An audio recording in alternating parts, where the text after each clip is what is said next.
निर्देशकनी मर्यादाओ जणावो। बीजो प्रश्न रहेशे माथादीठ आवकना निर्देशकनी मर्यादाओ जणावो। नंबर 3 परिणात्मक गुणात्मक परिवर्तनों कया कया आवे छे ते जणावो। एना पछी प्रश्न 4 उत्पादन में वधारो ए कया प्रकारनुं परिवर्तन छे। अने 5मो प्रश्न रहेशे विकासना निर्देशको शुं छे तेनी यादी आपणे आपवानी छे। मित्रों आजना आ विडियोमां आपणे आ 5 प्रश्नोनी चर्चा करवा जई रह्या छे अने ए 5 प्रश्नोमांथी आपणो पहेलो प्रश्न रहेशे राष्ट्रीय आवकना निर्देशकनी मर्यादाओ जणावो। मर्यादाओ एटले के लिमिटेशन्स। ओके एनी लिमिटेशन शुं छे ते तमारे याद राखवी पड़शे। तो राष्ट्रीय आवकना निर्देशकनी मुख्य 3 मर्यादाओ कई छे तो कि भाई साची जे राष्ट्रीय आवक छे एनी गणतरीनी मुश्केली पड़े। શું પડે તો કે ભાઈ સાચી રાષ્ટ્રીય આવકની ગણતરીની મુશ્કેલી પડે। બીજું કે આપણે ત્યાં સતત વસ્તીનો નંબર્સ જે છે અંક છે તે બદલાયા કરે છે તો બીજું વસ્તી આવશે। અને ત્રીજું જે છે તો રાષ્ટ્રીય આવકની ગણતરી પદ્ધતિ જે છે આપણે ત્યાં તે અલગ પ્રકારની છે તો એ આપણને મળે। તો રાષ્ટ્રીય આવકના નિર્દેશકની મર્યાદાઓ જણાવો તો આપણી પાસે કેટલી મર્યાદાઓ રહેશે એની તો એની 3 મર્યાદા રહેશે। તો રાષ્ટ્રીય આવકને आर्थिक विकासना एक निर्देशक तरीके राष्ट्रीय आवकने आपणे कया भागमां लईए छीए आर्थिक विकासना एक निर्देशक तरीके स्वीकारवामां केटलीक मर्यादाओ आपणने पड़े छे अने ते मर्यादाओ कई कई छे। नंबर 1 साची राष्ट्रीय आवकनी गणतरीनी मुश्केली। आपणे जे साची राष्ट्रीय आवकनी गणतरी छे ए करवी आपणा माटे शुं छे मुश्केली छे कारण के सतत वस्ती वधती होय। बीजुं के आपणी पासे जे वस्तु छे एमां घसारो लागतो होय गैरकायदेसर आवक होय कर चोरी होय ए बधानी गणतरी आपणी पासे चोक्कस होती नथी तो साची राष्ट्रीय आवकनी गणतरीमां मुश्केली पड़े। नंबर 2 वस्ती कारण के वस्तीनी गणतरी आपणे दर 10 वर्षे करता होईए तो ए वस्ती जे छे बाकीना 9 वर्ष दरमियान आपणे लगभग वस्तीथी काम चलावता होईए तो आपणने ए पण नडे छे। अने नंबर 3 राष्ट्रीय आवकनी गणतरी पद्धति आपणी जे राष्ट्रीय आवकनी गणतरी पद्धति छे ते। चालो हवे आपणे डिटेल्डमां समजीए।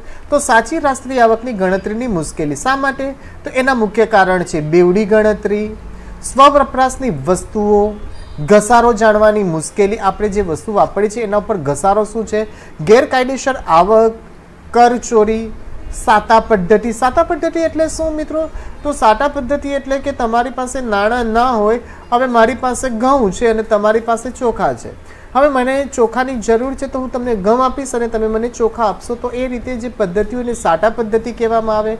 निरक्षरता एक करता वधु व्यवसायमां रोकाયેલા લોકો वगैरह जेवा कारणोसर साची राष्ट्रीय आवक जाणी शकाती नथी। एकथी वधारे प्रकारना व्यवसायमां रोकाયેલા लोकोनी पण आपणे राष्ट्रीय आवकमां तकलीफ पड़े जाणवा माटे तेथी राष्ट्रीय आवकनो साचो मापदंड आपणे गणी शकीए नहीं। राष्ट्रीय आवक जे छे तेने आपणे राष्ट्रीय साचो मापदंड गणी शकीए नहीं। आर्थिक विकासनो साचो मापदंड नहीं गणी शकीए। आगळ जईशुं आपणे वस्ती तो आपणी जे वस्ती जे छे ए वस्ती जे छे माथादीठ आवक माटे आपणे वस्तीनो उपयोग करता होय वस्ती गणतरीनो उपयोग करता होय ने वस्तीनी आपणी पासे चोक्कस माहिती होती नथी तो राष्ट्रीय आवकनी साथे देशनी वस्तीनुं प्रमाण ध्यानमां लेवामां आवे छे। शुं आवे छे राष्ट्रीय आवकनी साथे वस्तीनुं प्रमाण लेवामां आवे छे तो ज माथादीठ आवकनुं प्रमाण आर्थिक विकासनो साचो मापदंड गणी शकाय। क्यारे के जो आपणी पासे साचो आंकड़ो होय तो भले 10 वर्षे आपणे त्यां गणवामां आवे परंतु 10 वर्षे पण ज्यारे गणतरी थाय छे त्यारे साचो आंकड़ो आपणने मळतो नथी ज અને એ રિયાલિટી છે કારણ કે માની લો કે કોઈ ગામમાં કોઈ રહે છે પરંતુ એ મજૂરી કામ કરવા માટે 10 ગાંવ દૂર ગયેલા છે ત્યાં આગળ તેમની ગણતરી નથી થતી અહીંયા પણ ગણતરી નથી થતી તો એ રીતે આપણી વસ્તીને કારણે માથાદીઠ આવકની ગણતરી યોગ્ય પ્રમાણે થતી નથી। એના પછી રાષ્ટ્રીય આવકની ગણતરીની પદ્ધતિ આપણી જે રાષ્ટ્રીય આવકની ગણતરીની પદ્ધતિ છે એ આંતરરાષ્ટ્રીય કક્ષાની તુલનામાં અલગ છે તો એને કારણે કાર્ય કરવું આપણા માટે શું બની જાય મુશ્કેલ। તો એ જો વિશ્વના દેશોમાં જુદી જુદી પદ્ધતિથી રાષ્ટ્રીય આવકની ગણતરી થાય છે દરેક દેશની અંદર અલગ અલગ પદ્ધતિથી રાષ્ટ્રીય આવકની ગણતરી થાય તેથી આંતરરાષ્ટ્રીય સ્તરે રાષ્ટ્રીય આવકની તુલનાનું કાર્ય શું બની જાય છે મુશ્કેલ બની જાય છે કારણ કે દરેક જગ્યાએ અલગ પદ્ધતિ છે માટે તેને કારણે શું થઈ જાય છે મુશ્કેલી સર્જાય છે। આપણે આગળ જોઈશું। આપણી પાસે બીજો સવાલ છે માથાદીઠ આવકના નિર્દેશકની મર્યાદા જણાવો। હવે આપણી પાસે નિર્દેશકની જે મર્યાદા છે માથાદીઠ આવકના નિર્દેશક છે માથાદીઠ આવક એ આપણો એક નિર્દેશક છે અને એની લિમિટેશન્સ આપણે જણાવવાની છે। તો પહેલી વસ્તુ એ કે એની મર્યાદામાં પહેલું તો આવે કે એ માત્ર આપણા માટે અંદાજ છે પછી કે એની આવક ગણવી આપણા માટે મુશ્કેલી છે દર વખતે ડેટા ચેન્જ થશે આ બધી એની શું છે મર્યાદાઓ છે। તો માથાદીઠ આવક એ રાષ્ટ્રીય આવક કરતા આર્થિક વિકાસનો સાચો માપદંડ છે. શું છે? આર્થિક વિકાસનો માપદંડ છે. પરંતુ એ રાષ્ટ્રીય આવક કરતા શેનો માપદંડ છે? આર્થિક વિકાસનો માપદંડ છે. છતાં તેની કેટલીક મર્યાદાઓ નીચે મુજબ છે. માથાદીઠ આવક માત્ર અંદાજ છે. શા માટે અંદાજ છે? તો કે આપણા દેશની વસ્તી દર 10 વર્ષે ગણાય અને બાકીના વર્ષોમાં વસ્તીને આપણે કેવી રીતે મેળવીએ છીએ? અંદાજથી મેળવીએ છીએ. તેથી આપણને સાચી માથાદીઠ આવક નથી મળતી, પરંતુ અંદાજિત માથાદીઠ આવક મળે છે. કેવી માથાદીઠ આવક મળે છે આપણને? અંદાજિત માથાદીઠ આવક મળે છે. એના પછી જોઈશું માથાદીઠ આવક ગણવાની મુશ્કેલી. તો માથાદીઠ આવક ગણવી હોય તો પહેલા તો ચોક્કસ આપણી પાસે શું જોઈશે? તો કે ભાઈ ચોક્કસ વસ્તી જોઈશે. બીજું કે ચોક્કસ આવક ગણવી પડે, તો જ આપણા પાસે આ માહિતી મળે. તો માથાદીઠ આવક ચાલુ ભાવે ગણવી કે સ્થિર ભાવે ગણવી, તે મુશ્કેલીને લીધે માથાદીઠ આવક સાચી જાણી શકાતી નથી. ચાલુ ભાવ અને સ્થિર ભાવ, આ બે ભાવમાંથી આપણે કયા ભાવે માથાદીઠ આવક ગણવી તે આપણી પાસે ડેટા નથી હોતો, માટે પણ અઘરું પડે છે. એના પછી જોઈશું માથાદીઠ આવક માત્ર સરેરાશ છે. સરેરાશ એટલે શું? તો સમજી લેજો કે માથાદીઠ આવક વસ્તી અને તમારી જે આવક છે એને આપણે ભાગાકાર કરીને મેળવી લઈએ છીએ, જે કુલ આવક અને વસ્તીથી, તો આપણને મળી જાય એટલે સરેરાશ મળી. પરંતુ કેટલીક વાર એવું બને કે સરેરાશ, હવે તમે તો વિદ્યાર્થી છો, તમે નથી કોઈ ઇન્કમ ધરાવતા, તેમ છતાં તમને માથાદીઠ આવકમાં ગણી લેવામાં આવે છે. તો આ માથાદીઠ આવક એક સરેરાશ હોવાને કારણે પણ એ એક પ્રકારની શું છે આપણા માટે? તો લિમિટેશન છે, મર્યાદા છે. માથાદીઠ આવક જેટલી આવક દેશના બધા નાગરિકોને મળે છે. દરેકે દરેક બાળક જન્મે તેને પણ એટલી જ મળી તેમ કહી શકાય નહીં. જો માથાદીઠ આવક વધે અને જો આવકની વહેંચણી અસમાન રીતે થાય તો આર્થિક વિકાસ થયો નથી તેમ કહેવાય. ઓકે, સમજી લેજો.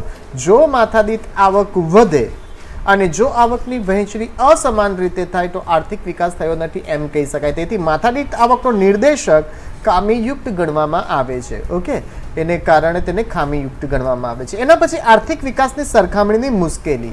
આર્થિક વિકાસની જે સરખામણી કરીએ છીએ એ સરખામણી કેવી છે?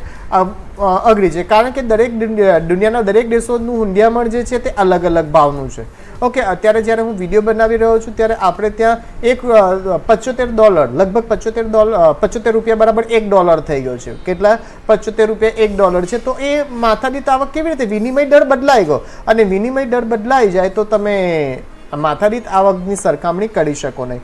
દુનિયાના દેશોની માથાદીઠ આવક જે તે દેશના ચલણમાં હોય છે. ઓકે, આપડતા રૂપિયામાં હોય, અમેરિકામાં જાઓ તો ડોલરમાં હશે, જાપાનમાં જાઓ તો યેન હશે, જેપેનીઝ યેન હશે, તો આ રીતે બદલાશે. દુનિયાના દેશોએ પોતાના હુંડિયામણના દર પોતાની રીતે નક્કી કરેલા હોય છે. અને સાચો વિનિમય દર, અહીંયા વિનિમય લખાયું છે, વિનિમય દર, સાચો વિનિમય દર જાણી શકાતો નથી, કારણ કે દરેકનો વિનિમય દર અલગ છે. પરિણામે માથાદીઠ આવકની મદદથી જુદા જુદા આર્થિક વિકાસની સાચી સરખામણી થઈ શકતી નથી. ઓકે મિત્રો, આપણે જોઈશું આગળનો ત્રીજો સવાલ જોવા માટે. પરિમાણાત્મક અને ગુણાત્મક પરિવર્તનો કયા કયા આવે તે જણાવો. કયા કયા પ્રકારના પરિમાણાત્મક અને ગુણાત્મક પરિવર્તનો છે એની ચર્ચા કરીશું. તો આર્થિક વૃદ્ધિ અને આર્થિક વિકાસમાં બે વસ્તુની વાતચીત કરવામાં આવી છે. સાની આર્થિક વૃદ્ધિ અને આર્થિક વિકાસમાં નીચેના પરિમાણાત્મક અને ગુણાત્મક પરિવર્તનો આવે છે. ઓકે, કયા કયા પરિમાણાત્મક છે અને ગુણાત્મક છે તે જોઈશું. પહેલા તો પરિમાણાત્મક પરિવર્તનો કયા હોય તેની ચર્ચા કરી લઈશું. અર્થતંત્રમાં તાલીમી વસ્તી અને બચત વધતા મૂડી અને શ્રમનું પ્રમાણ વધે છે. તાલીમી વસ્તી એટલે શું? જે વ્યક્તિએ પોતાની આવડત માટે, પોતે જે ધંધો કરે છે એના માટે સ્કિલ મેળવી હોય એને તાલીમી વસ્તી કહેવામાં આવે, જેને તાલીમ મેળવી છે. અને પૈસો આવશે તો લોકો બચત કરશે, અને એ બચતને આધારે મૂડી અને શ્રમનું પ્રમાણ શું થાય છે? વધે છે. તાલીમી વસ્તી વધશે તો શું વધશે? શ્રમનું પ્રમાણ વધશે. બચત વધશે તો મૂડી વધશે. પરિણામે લાંબા ગાળા દરમિયાન વાસ્તવિક આવક વધે છે, અને એને કારણે શું થાય છે? વાસ્તવિક આવક વધે છે અને ઉત્પાદન વૃદ્ધિ પણ વધે છે. આવા પરિવર્તનો પરિમાણાત્મક પરિવર્તન છે, કારણ કે આ બે વસ્તુ છે, તાલીમી વસ્તી અને બચત વધવાના પરિણામે વાસ્તવિક આવક વધે, એના પરિણામે વાસ્તવિક આવક વધે, અને બીજું ઉત્પાદન વૃદ્ધિ વધે છે. અને માટે એને શું કહેવામાં આવે છે? પરિમાણાત્મક પરિવર્તન કહેવામાં આવે છે. ત્યારબાદ ગુણાત્મક પરિવર્તન. હવે શાની ચર્ચા કરીશું? આપણે ગુણાત્મક પરિવર્તનની ચર્ચા કરીશું. તો ગુણાત્મક એટલે શું? તો કે ભાઈ જેવી ટેકનોલોજી આવતી જશે તો એ ટેકનોલોજીનો ઉપયોગ વધતો ને વધતો જશે. તો એ જે પદ્ધતિ છે વિજ્ઞાન અને ટેકનોલોજીને કારણે તે એક ગુણાત્મક પરિણામ છે, પરિવર્તન છે. ઓકે, તો ઉદ્યોગમાં આધુનિક ટેકનોલોજીનો ઉપયોગ થાય છે ત્યારે અર્થતંત્રમાં સંકર બિયારણ શોધાય. ઓકે, સંકર બિયારણ એટલે શું? તો કે ભાઈ હાઇબ્રિડ બીજ શોધાયું, નવી ખેત પદ્ધતિ અમલમાં મુકાય છે, તેથી ખેત ઉત્પાદન વધે છે અને તેની ગુણવત્તામાં પણ શું થાય છે? સુધારો છે. આવા પરિવર્તનોને શું કહેવામાં આવે છે? ગુણાત્મક પરિવર્તનો કહેવામાં આવે છે. ઠીક છે, તો યાદ રાખીશું તાલીમી વસ્તી અને બચત વધતા જે પરિણામ મળે, વાસ્તવિક આવક વધે અને ઉત્પાદન વૃદ્ધિ વધે, તેને પરિણાત્મક કહેવામાં આવે. આધુનિક ટેકનોલોજીને કારણે જે ગુણવત્તામાં સુધારો થાય ઉત્પાદનમાં, તેને શું કહેવામાં આવે છે? ગુણાત્મક કહેવામાં આવે છે. ધ્યાન રાખીશું. એના પછી ચોથો પ્રશ્ન, ઉત્પાદનમાં વધારો એ કયા પ્રકારનું પરિવર્તન છે? શેમાં વધારો? તો કે ભાઈ ઉત્પાદનમાં વધારો. અત્યારે જ આપણે વાતચીત કરી. ઓકે, તો સમયના લાંબા ગાળા દરમિયાન, ઓકે, સમયના લાંબા ગાળા દરમિયાન ઉત્પાદનમાં થતો વધારો વાસ્તવિક રાષ્ટ્રીય આવક અને વાસ્તવિક માથાદીઠ આવકમાં વધારો કરે છે. સમયના લાંબા ગાળા દરમિયાન લાંબા અંશે ઉત્પાદનમાં વધારો થાય અને એને કારણે ઉત્પાદનમાં વધારો થાય તો પરિણામ મળશે. કયું પરિણામ મળશે? તો રાષ્ટ્રીય આવક વધશે અને માથાદીઠ આવક વધશે અને તેને આપણે શું કહીએ છીએ? પરિમાણાત્મક પરિવર્તન કહીએ છીએ. શું કહીએ એને કારણે? પરિમાણાત્મક. તો પરિમાણાત્મક પરિવર્તનને કારણે શું થાય? તો એને કારણે આર્થિક વૃદ્ધિમાં ફેરફાર થાય છે. તો તમને બીજી પ્રશ્ન બીજી રીતે પૂછી શકાય કે પરિમાણાત્મક પરિવર્તનને કારણે શું થાય છે? તો આર્થિક વૃદ્ધિમાં ફેરફાર થાય છે. પણ કેવી? તો કે ભાઈ લાંબા ગાળે. કેવા ગાળે તમને જોવા મળશે?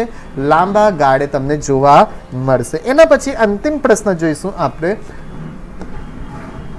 પાંચમો પ્રશ્ન છે વિકાસના નિર્દેશકો એટલે શું અને યાદી આપો. વિકાસના નિર્દેશકોની આપણે યાદી આપવાનું છે. ઓકે, તો વિકાસના નિર્દેશકો એટલે શું? સામાન્ય ભાષામાં એમ કહી શકાય કે જેનાથી આપણે આર્થિક વિકાસ થયો છે કે નહીં તેનું આપણે સ્તર જાણી શકીએ.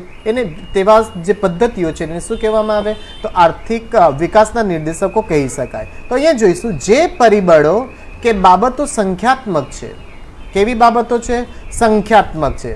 જેના દ્વારા દેશનો આર્થિક વિકાસ થયો છે કે નહીં તે જાણી શકાય અને થયો હોય તો કેટલી ઝડપથી થયો એ જાણવા માટે આપણે ચોક્કસ પદ્ધતિ મળે છે. આર્થિક વિકાસનું સ્તર જાણી શકાય. એનાથી આપણે શું જાણી શકીએ છીએ? આર્થિક વિકાસનું સ્તર જાણી શકીએ. તે પરિબળોને શું કહીએ છીએ આપણે? આર્થિક વિકાસના નિર્દેશકો કહી શકીએ. શું કહેવાય એને? આર્થિક વિકાસના નિર્દેશકો. ફરીથી, જે પરિબળો કે બાબતો સંખ્યાત્મક છે, પહેલું તો સંખ્યાત્મક, જેના દ્વારા દેશનો આર્થિક વિકાસ થયો છે કે નહીં તે ખબર પડે અને કેટલો ઝડપી થયો છે તેમજ આર્થિક વિકાસનું સ્તર જાણી શકાય તેવા પરિબળોને શું કહેવામાં આવે?